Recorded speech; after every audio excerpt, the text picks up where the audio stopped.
Май, уйди, не мешай, когда я сплю. Но Май не ушла, она продолжала царапать мое лицо.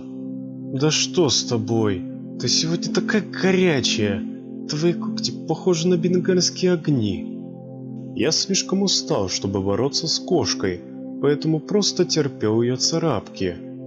Странно, сейчас моя кошка живет в доме родителей. Может, Май соскучилась и вернулась ко мне? Я открыл один глаз. Кошку я не увидел, но царапки продолжались, и тепло растекалось по лицу. Я открыл второй глаз.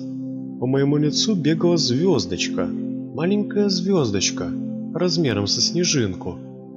Что за фокусы?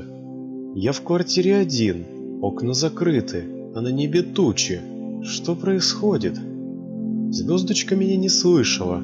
Она продолжала танцевать на моем лице. Я поднял руку и дотронулся до щеки.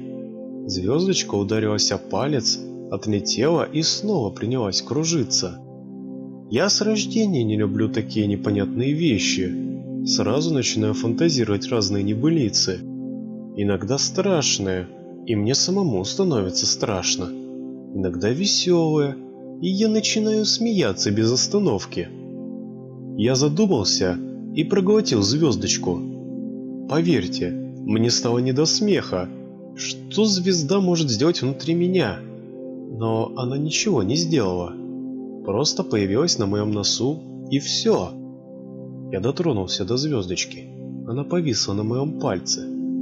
Я поднял палец вверх и произнес: «Лети на небо, яркая звезда». Через несколько секунд она пронзила потолок, и мы больше не виделись. И что это было? Что за маскарад? На следующий вечер все повторилось. Снова появилась звезда, снова я ее отпустил.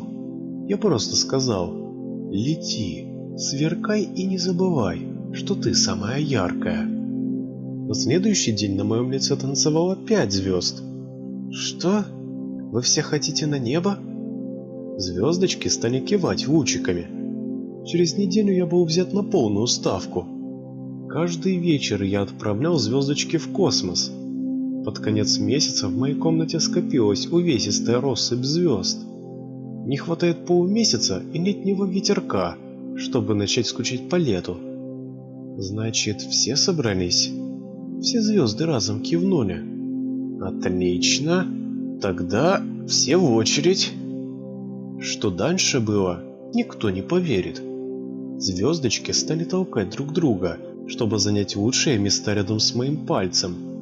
«Да что с вами?» Все звездочки замерли. В комнате повисло одно большое созвездие. Фигура напомнила спираль-гармошку, наподобие радужной слинки из детства. Я поднял палец, и спираль начала движение. Когда рука онемела от тяжести звезд, я сказал: «Остальные завтра».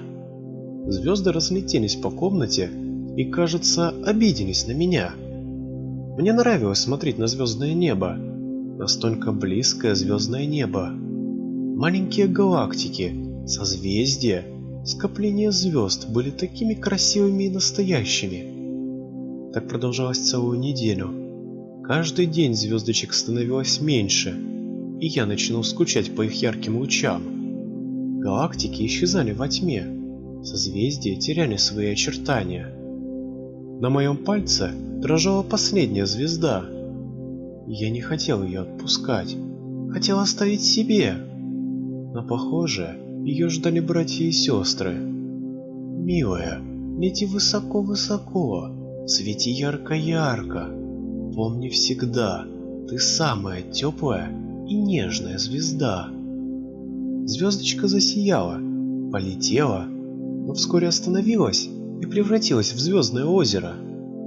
Сквозь зеркало воды я увидел звездный город.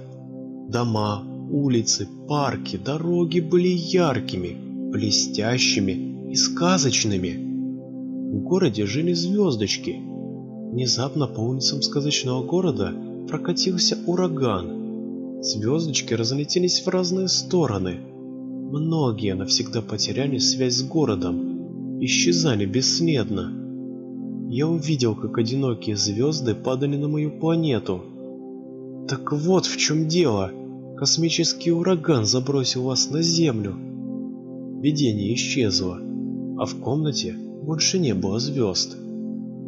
Когда я смотрю на звездное небо, я всегда представляю сказочный город звезд.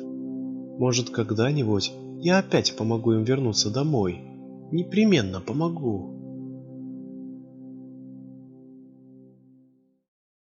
А если тебе нравится история, что я нахожу либо мой голос, не забудь поставить лайк и подписаться. Ну а в случае, если хочешь смотреть новые видео первым, не забудь про колокольчик. Всем удачи и пока-пока.